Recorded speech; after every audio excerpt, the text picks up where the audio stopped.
Hali gani mwanafamilia wa channel tupendwa hii hapa ya Kileo Media. Kama ndo mara kwa kwanza, basi nikusihi usisahau kusubscribe, kulike, kushare pamoja na kucomment, kwani ukifanya hivyo utakuwa umejiweka katika nafasi nzuri ya wewe kuweza kuenjoy na kufurahi pia. Bwana, kuna mambo mengi ambayo yanayoendelea kwa kipindi hiki na wengi wao wanatamani kuweza kuelewa na kutambua kwamba ni mambo gani hayo leo hii yamekuwa yakiwafanya hawa watu wanashindwa kabisa kuweza kuelewana. Sasa kuna mambo mengi ambayo Bibi Wema Sepetu ameweza kuyaongea na akasema kwamba kwa upande wangu kiukweli naumizwa na haya ambayo yanayoendelea, na mimi binafsi nataka kuwajibu wale wote ambao wanaonizungumzia vibaya.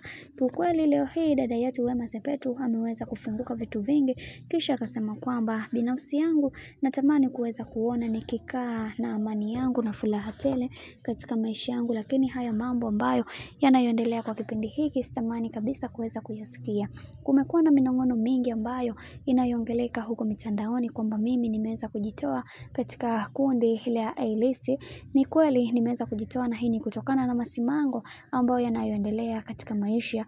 Wao wanajihisi kama maisha tayari wameshaweza kuyapatia. Mtu inafika kipindi mpo kwenye grupu anaanza kuweza kuzungumza kwamba watu wengi wapo katika maisha na wanashindwa kuweza kuelewa na kutambua kwamba wao ni moja kati ya watu wenye thamani kubwa, na inafika kipindi wanatumia ustaa wao vibaya na kuto kufanya yale ambayo yanayostahili. Kiukweli hili jambo linahuzunisha sana, na kwa upande wangu natamani kuweza kuona watu wakifanya maendeleo makubwa.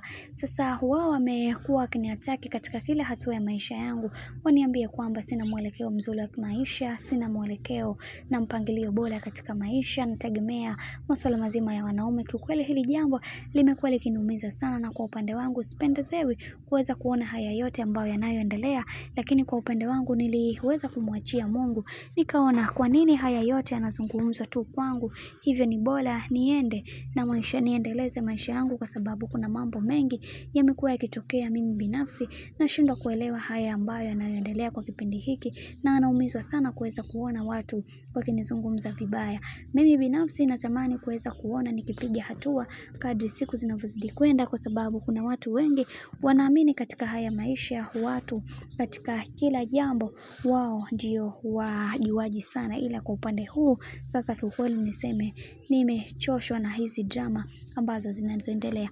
Bwana, dada yetu tayari ameshaweza kufunguka na ameshaweza kusema hayo yote. Mimi binafsi naomba nikusihi kitu kimoja, kama ndo mara kwa kwanza kufuatilia channel tupenda, basi usisahau kusubscribe, kulike, kushare pamoja na kucomment, kwani ukifanya hivyo utakuwa umejiweka katika nafasi nzuri